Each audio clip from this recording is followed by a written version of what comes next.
Eminem, 50 Cent, legends, icons, and brothers in the game. Their bond goes beyond music. It's loyalty, hustle, and history. Let's dive into their journey. Welcome to Celeb Love. Early life of 50 Cent. 50 Cent, whose real name is Curtis James Jackson III, was born on July 6, 1975, in Queens, New York City. He grew up in the Jamaican neighborhood with his mother, who sold drugs. When he was 8, his mother died in a fire, and his grandmother took care of him after that. As a boy, 50 wanted to be a boxer and even competed at the junior level, but by the age of 12, he started selling drugs. At 19, he was arrested for selling cocaine to an undercover officer. A few weeks later, police searched his home and found crack and heroin. He faced a prison sentence of 3 to 9 years, but was instead sent to a boot camp where he earned his GED. Around this time, he had already started rapping and chose the name 50 Cent, inspired by a criminal from Brooklyn in the 1980s. 50's rise to fame. Before Eminem even came into the picture, 50 was already making waves in the rap game. His first major connection to New York hip-hop came when he met Jam Master Jay of Run DMC, who was impressed by his rapping skills and helped him record an album, though it was never released. Although already active in the music industry, 50 Cent eventually signed with Columbia Records. However, his reputation posed challenges. In his early days, he was known for creating controversies with his music. For instance, one of his songs, Hot to Rob, was all about robbing prominent figures in the music industry. Hey, yo, the bottom line is, I'm a crook with a deal. If my record don't sell, I'm a rob and steal. You better recognize, nigga. Young and nonchalant, 50 Cent made many enemies who were determined to take him down. In 2000, he was shot 9 times outside his grandmother's home in Queens. Luckily, he survived. However, by the time he recovered, his label had already dropped him. Still, he refused to give up. There was a point where I was afraid, and then in the recovery process, I got tired of being afraid. The only way to cover those emotions was to be a bit more aggressive and to be angry about the situation, as opposed to how I was actually feeling at that point, he later said. Fortunately, producer Shaw Money XL made 50 Cent an offer he couldn't refuse. Having just bought a house, he invited 50 to record there anytime he wanted. Seizing the opportunity, 50 and his friends, Tony Yayo and Lloyd Banks, began creating mixtapes.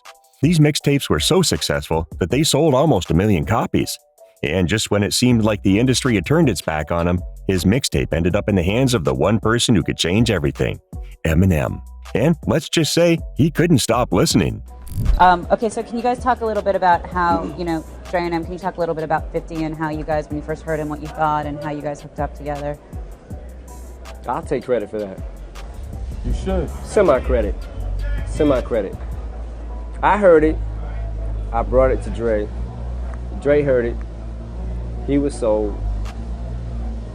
And basically we said, let's do a joint venture. Finally, 50 Cent found himself with the Dream Team. By signing with Eminem and Dr. Dre, he had gained access to a major platform, high-quality production, and financial support, which helped propel him to stardom in the rap industry. In June 2002, 50 Cent secured a joint venture deal with Eminem's Shady Records and Dr. Dre's Aftermath Entertainment. A few months later, in November, he released Wangsta as the first single under the new partnership. And you need to stop fronting, you go to the dealership, but you never cop nothing, you've been hustling alone. The track was featured on the 8 Mile soundtrack and climbed to number 13 on the Billboard Hot 100. This contributed significantly to 50 Cent's rise to fame. The historical song In Da Club came out in January 2003 and built excitement for 50's first album, Get Rich or Die Tryin', which was released in February 2003. The album was a huge success, reaching number 1 on the Billboard 200 and selling 872,000 copies in its first week alone. And while 50 was climbing the charts, his personal life had its own twists. From high-profile romances to major controversies, we broke it all down in our deep dive on 50 Cent's love life. Check it out on the I button or the link in the description after this video. But when it came to his music career, one person had his back like no other, Eminem. Their bond started way before the fame hit hard. 50's love for Eminem. But beyond music, 50 Cent's respect for Eminem ran deep, and he wasn't shy about showing it. Eminem was featured on 2 tracks, including Patiently Waiting, where 50 Cent referred to him as his favorite white boy. Eminem also made a cameo in the iconic In Da Club music video, and in return, 50 gave him a shout-out in the lyrics. Pull up out front, you see the Benz on dub. When I roll 20 deep, it's always drama in the club. Now that I roll with Dre, everybody show me love. When you sell like Eminem, you get plenty of groupie love. On stage, they were unstoppable. But off stage, their loyalty to each other was about to be tested, especially when Ja Rule decided to take a shot at not just 50, but Eminem himself. 50's beef with Ja Rule was personal, but when Ja brought Eminem's daughter into the mix, it turned into an all-out war. Furious that Eminem had signed 50 Cent, he released a diss track that mentioned Eminem's daughter, Haley. "M, you claim your mother's a crackhead and Kim is a known slut, so what's Haley gonna be when she grows up?" True to his style, Eminem hit back hard on songs like Do Re Mi, Bully, and Hail Mary. "Me and Haley dance to your songs, we like you, and you don't really want to step inside a mic booth. Come on now, we know the white boy will bite you. It'll hurt your pride, dog, and you know I don't like to, but I will if I have to." This feud played a big part in hurting Ja Rule's career and the fall of Murder Inc. 50 stands by Eminem during his addiction. True friendship isn't just about success. It's about being there in the hardest moments. And when Eminem hit rock bottom, 50 never turned his back on him. For M, this was a perfect excuse to start using drugs again. During those times, Eminem would just lie in bed and cry. According to reports, he also put on a lot of weight, reaching 230 pounds at 5'8". Thinking about those times, Eminem said this in an interview. "I remember things started getting really, really bad when I, 50, and G-Unit did BET's 106 in Park. We performed You Don't Know on the show, and then we did an interview afterward. That's when the wheels started coming off. One of the hosts was talking to me, and I couldn't understand a word she was saying. 50 had to cover for me and answer every question." A doctor Eminem knew accidentally gave him a pill that made him feel good all day. While it felt great, it was also highly addictive. One evening, after putting his kids to bed, he took one, but it wasn't enough. He took another, yet still craved more. 30 minutes later, he felt sick. He made it to the bathroom and, while lying on the floor, called an ambulance. When the doctors arrived, they confirmed he had overdosed on methadone. It was a near-fatal wake-up call that forced him to confront his addiction. Eminem's battle wasn't over. Just because he survived didn't mean he was free. But through it all, one person was always in his corner, 50 Cent. And that loyalty went both ways. A month later, many feared he would fall back into addiction and might not survive. Each day, he woke up feeling like he was running out of time. Determined to turn his life around, he eventually completed rehab, and soon after, he released Relapse, an album that marked his return to music, featuring a collaboration with 50 Cent on the track Crack a Bottle. Hip-hop is black music, without question. And unfortunately for some people, it's tough to accept that you got a white artist that does it better than black artists. It is what it is. And let's not forget, while Eminem was fighting his demons, his love life had its own roller coaster moments. From Kim to the women who came and went, we covered it all on our video on Eminem's love life. Hit the I button or check the description after this video. But no matter what, one thing remained constant. 50 Cent always had his back, and that loyalty went both ways. Eminem's love for 50 Cent. In 2012, 50 Cent was hospitalized after suffering severe food poisoning from a burger. Feeling extremely sick, he later recalled calling Eminem for support.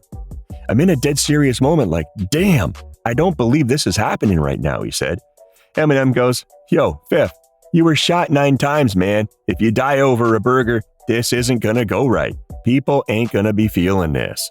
Fortunately, 50 Cent recovered without needing surgery to remove the blockage in his small intestine.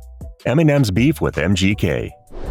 Eminem made one particular diss track, Kill Shot, about MGK after the Cleveland singer disrespected his daughter Haley. Now let's talk about something I don't really do. Go in someone's daughter's mouth stealing food, but you're a fucking molehill. Now I'ma make a mountain out of you. The diss track against MGK set a YouTube record as the biggest rap song debut ever. To 50 Cent, that was a big win for Eminem. They both refused to do See You Again. In 2015, 50 Cent and Eminem decided not to do See You Again. 50 Cent said they were offered the song, which later featured Wiz Khalifa and Charlie Puth, but they had to say no to the Furious 7 track because Eminem was already working on the Southpaw soundtrack. According to 50, they had to pick between that song and the one for Fast and Furious. Wiz Khalifa's version became a big hit. "We chose Southpaw because Eminem was focused on that project," 50 Cent said. Eminem was in 50 Cent's TV show. In 2021, the crime drama Black Mafia Family was released. The show was about a group involved in drug dealing and money laundering. 50 Cent, one of the film's producers, personally asked Eminem to take on the role of White Boy Rick. At first, Eminem was hesitant, recalling his difficult experience with filming 8 Mile. As many know, after making 8 Mile, he struggled with drug addiction, making him wary of returning to acting. Convincing him wasn't easy, but because of his close bond with 50 Cent, Eminem eventually agreed. Eminem and 50's performance at the Super Bowl. Fast forward to the Super Bowl, one of the biggest stages in the world. And once again, Eminem proved that his loyalty to 50 Cent was unshakable. In fact, he made it clear, no 50, no show. 50 wasn't even on the original lineup. According to 50, Jay-Z's company, Roc Nation, had actually tried to cut him from the lineup. Eminem wouldn't go on without me. That's the only reason I was there, 50 said. If it were up to them, I wouldn't have made the show. I wasn't even on the original list of performers, but they couldn't get M without me. Eminem inducted 50 Cent into Hollywood's Hall of Fame. 2 decades after launching 50 Cent's career, Eminem was right by his side once again, this time to help induct him into the Hollywood Walk of Fame. It was a full circle moment, a testament to their unbreakable bond. Reflecting on their journey, Eminem said, "Of all the things I don't remember about 2002, he said, I have a clear memory of the first time I met 50. The charisma, the personality, everything matched the intensity of his music." He and Dr. Dre had known from the start that 50 was something special. Dre and I knew that if it was going to work on us, it was going to work on the rest of the world, Eminem recalled. "I'm glad we trusted our instincts." Through feuds, fame, and fights, one thing stayed solid: loyalty. 50 and M proved that brotherhood in hip-hop is real.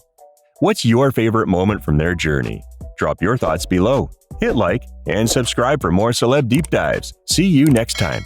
And hey, if you want to know more about the personal side of their stories, we've already covered it. 50 Cent's love life, Eminem's relationships, it's all there. Check the links in the description and keep watching.